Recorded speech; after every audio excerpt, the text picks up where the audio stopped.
Hai semuanya, apa kabar? Welcome back to my channel ya. Jadi pada video kali ini saya akan memberikan sebuah general reading untuk zodiak Capricorn ya, Sun, Moon, dan Rising untuk periode bulan Juni 2020. Reading kali ini bersifat general ya guys, jadi bisa berlaku ke dalam semua aspek kehidupan kalian seperti pekerjaan, keuangan, asmara, dan sebagainya. Jadi silakan disesuaikan saja dengan kondisi kalian masing-masing. Oke? Terus bagi kalian yang berminat untuk private reading, jangan lupa keterangannya ada di kotak deskripsi di bawah ini. Oke? Jadi sebentar ya, kartunya dikocok dulu sebelum kita mulai, oke?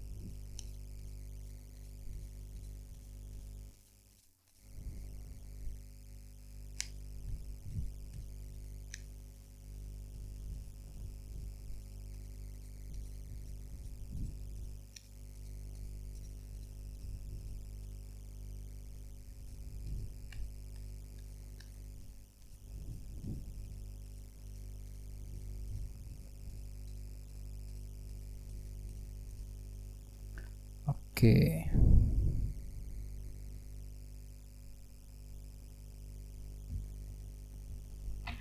Oke, selesai. Nah, sekarang kita mulai readingnya ya. Yang pertama ada kartu 5 tongkat, 10 koin, Queen of Wands, Page of Swords,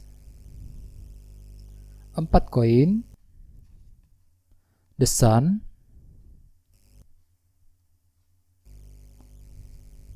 The Emperor, King of Wands, King of Swords, The Lovers. Oke. Terus tema kalian untuk bulan Juni 2020 nanti adalah kartu Wheel of Fortune. Oke. Ya. Jadi artinya dengan kartu Wheel of Fortune ini beberapa dari kalian di sepanjang bulan Juni nanti mungkin akan mengalami sebuah keberuntungan ataupun perubahan positif ya. Jadi kondisi kalian akan perlahan-lahan mulai meningkat, mulai membaik dibandingkan minggu-minggu sebelumnya ya. Soalnya kartu ini melambangkan sebuah keberuntungan dan perubahan positif ya. Jadi bagi kalian yang sedang menantikan sebuah kabar berita yang cukup penting ya, mengenai pekerjaan, mengenai keuangan dan sebagainya, mungkin kabar tersebut akan kalian peroleh di sepanjang bulan Juni nanti ya. Di sini kalian lagi akan mengalami sebuah keberuntungan ya, tanda-tanda perubahan positif dalam kehidupan kalian masing-masing ya. Misalnya bagi kalian yang sedang mengalami kesulitan keuangan, jadi kondisi keuangan kalian juga akan sedikit mulai perlahan-lahan meningkat ya, membaik. Terus bagi yang lain mungkin kondisi pekerjaan juga akan kembali membaik ya dibandingkan minggu-minggu sebelumnya ya. Jadi secara umum kondisi kalian akan cukup positif banget ya di sepanjang bulan Juni nanti. Oke, jadi sarankan ya untuk selalu berpikiran positif. Terus bawahnya ada kartu 2 tongkat. Jadi artinya di sepanjang bulan Juni nanti mungkin di sini kalian akan memandang jauh ke depan ya, lagi akan membuat sebuah rencana baru yang berhubungan dengan kehidupan kalian masing-masing ya. Misalnya mungkin di sini kalian akan membuat rencana yang berhubungan dengan pekerjaan, rencana untuk pindah kerja, mencari pekerjaan yang baru ya, rencana untuk membuka bisnis yang baru, rencana untuk mendekati seseorang dan sebagainya. Jadi intinya ada sebuah rencana yang akan kalian pikirkan, yang tentunya rencana tersebut akan kalian buat dengan tujuan untuk mencapai sebuah keberuntungan dan perubahan positif dengan kartu Wheel of Fortune. Bisa juga justru sebaliknya, dikarenakan ada sebuah perubahan positif, di sini kalian bisa bergerak maju ke depan, siap untuk membuat rencana yang baru lagi ya, yang bisa kalian gunakan dalam hidup kalian masing-masing. Terus di bawahnya ada kartu Ace of Pentacles. Jadi artinya belakangan ini kalian juga lagi fokus banget dengan pekerjaan dan keuangan ya. Terus di bawahnya ada kartu 6 pedang. Jadi artinya mungkin belakangan ini kalian juga lagi ingin move on dari sebuah masalah. Mungkin dikarenakan ada suatu hal rumit yang telah terjadi. Misalnya mungkin pernah mengalami kesulitan keuangan, masalah di tempat kerja dan sebagainya ya. Di sini kalian lagi bergerak maju ke depan, fokus untuk meninggalkan masa lalu ya, terutama yang berhubungan dengan pekerjaan dan keuangan dengan kartu Ace of Pentacles tadi ya.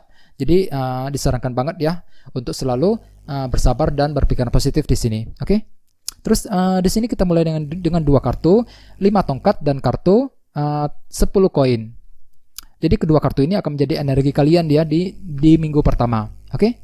Dengan kartu 5 tongkat, beberapa dari kamu di minggu pertama mungkin akan mengalami sebuah persaingan kompetisi ya, misalnya mungkin akan mengalami persaingan di tempat kerja, persaingan dalam hubungan asmara dan sebagainya. Bisa juga bagi yang lain mungkin akan mengalami sebuah konflik batin, tidak tahu harus berbuat apa dalam mencari sebuah jalan keluar Ya, di sini kalian perlu untuk berhati-hati. Silakan berdiskusi ya bersama dengan orang-orang yang paling dekat dengan kamu ketika kamu merasa stuck ya dalam sebuah masalah rumit. Soalnya dengan kartu 5 tongkat kondisi kamu nggak begitu bagus ya. Di sini kalian akan mengalami konflik batin di minggu pertama. Dengan kartu 10 koin ini mungkin di minggu pertama kalian akan fokus banget dengan urusan keluarga dan keuangan. Beberapa dari kamu mungkin masih mengalami sebuah konflik batin ataupun masalah rumit yang berhubungan dengan keluarga dan keuangan di minggu pertama ya. Jadi perlu untuk selalu bersabar di sini ya, khususnya di minggu pertama. Oke. Terus at the foundation kita punya kartu Queen of Wands. Jadi artinya di bulan-bulan ataupun di tahun-tahun sebelumnya beberapa dari kamu telah memiliki sebuah ambisi besar dan semangat tinggi untuk menyelesaikan sebuah masalah, semangat tinggi untuk mencapai sebuah target dan tujuan dalam hidup kalian masing-masing. Itu sudah kalian miliki di masa lalu ya.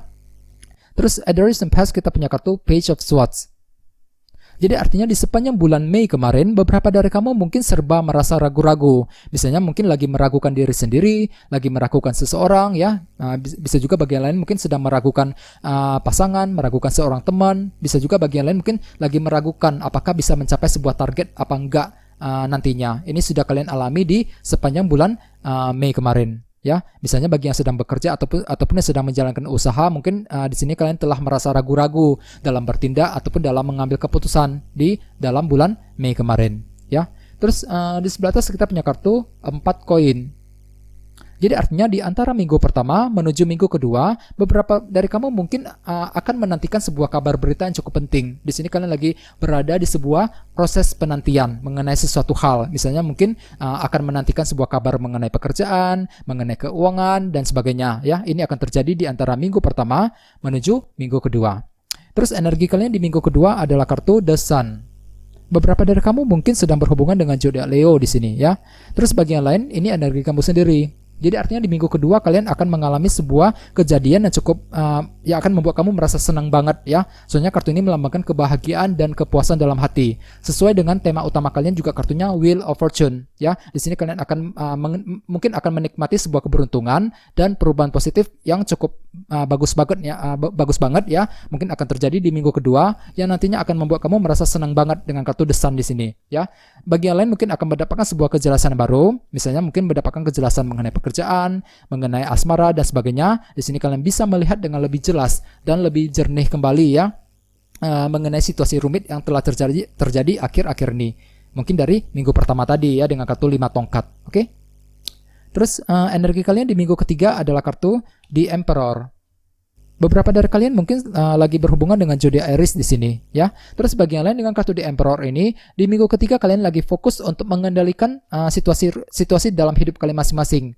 Soalnya kartu ini melambangkan sebuah kendali. Di sini kalian lagi ingin mengendalikan emosi dan perasaan, ya, mengendalikan situasi rumit yang telah terjadi. Di sini kalian lagi fokus untuk bergerak maju ke depan, fokus untuk mencari solusi yang lebih baik lagi terhadap sebuah situasi rumit, ya. Jadi intinya di sini kalian lagi ingin mengendalikan sesuatu hal. Ya, jadi perlu untuk berhati-hati. Terus di sebelah sini ada kartu King of Wands. Jadi artinya di minggu ketiga nanti orang lain akan menilai kamu sebagai seseorang yang cukup ambisius, ya, memiliki motivasi tinggi. Mungkin dalam hati kamu tidak berpikir demikian, akan tetapi orang lain akan menilai kamu seperti itu di minggu ketiga, ya. Terus di sebelah sini ada kartu King of Swords. Jadi artinya di minggu ketiga nanti di sini kalian lagi berharap bahwa bisa fokus dengan masa depan, fokus dalam mengambil keputusan, fokus untuk mencapai sebuah target dan tujuan. Soalnya kartu ini melambangkan seseorang yang cukup fokus, sangat fokus pikirannya, ya. Di sini kalian lagi berharap bahwa bisa fokus untuk menyelesaikan sebuah masalah misalnya. Soalnya dengan kartu di Emperor tadi, di sini kalian lagi ingin mengendalikan sesuatu hal, mengendalikan situasi, mengendalikan perasaan dan emosi kalian di minggu ketiga, sehingga dengan kartu King of Swords tadi, di sini kalian lagi berharap bahwa bisa fokus untuk bergerak maju ke depan di minggu ketiga, ya. Terus energi kalian di minggu keempat adalah kartu The Lovers. Beberapa dari kamu mungkin lagi berhubungan dengan zodiak Gemini di sini, ya. Terus bagian lain dengan kartu The Lovers, mungkin ada sebuah keputusan baru yang akan kalian ambil dengan cara mensortir beberapa pilihan yang tersedia. Di sini kalian lagi memilih-milih kira-kira langkah dan keputusan apa yang harus diambil nantinya. Misalnya mungkin kalian akan mengambil keputusan dalam bisnis, keputusan mengenai pekerjaan, mengenai asmara dan sebagainya di minggu keempat nanti. Jadi perlu untuk selalu berhati-hati di sini, ya. Jadi intinya dengan kartu Wheel of Fortune sebagai tema utama di sepanjang bulan Juni nanti, beberapa dari kamu akan menikmati sebuah keberuntungan dan perubahan positif. Jadi bagi kamu yang sedang mencari kerja misalnya ya, mungkin di sini kalian akan mendapatkan sebuah tawaran kerja yang cukup menarik di sepanjang bulan Juni ya. Terus bagian lain mungkin kondisi keuangan dan pekerjaan kamu akan perlahan-lahan mulai meningkat dibandingkan minggu-minggu sebelumnya ya. Mungkin di sini kalian akan bisa melihat dengan lebih jelas lagi mengenai situasi yang sedang kamu alami. Di sini mungkin kamu juga akan mengalami sebuah tanda-tanda perubahan positif yang nantinya justru akan membuat kamu kembali bersemangat dalam melangkah maju ke depan ya, bersemangat untuk mengambil keputusan yang baru lagi mengenai hidup kalian masing-masing ya, keputusan mengenai pekerjaan, keuangan, asmara dan sebagainya ya. Jadi perlu ya untuk selalu berpikiran positif dan tetap semangat ya di sepanjang bulan Juni nanti. Oke, segitu aja ya. Terima kasih sudah menonton video ini. Jika kalian suka dengan video ini, silahkan subscribe, like, share, komentar ya. Dan kita ketemu lagi di video berikutnya. Terima kasih.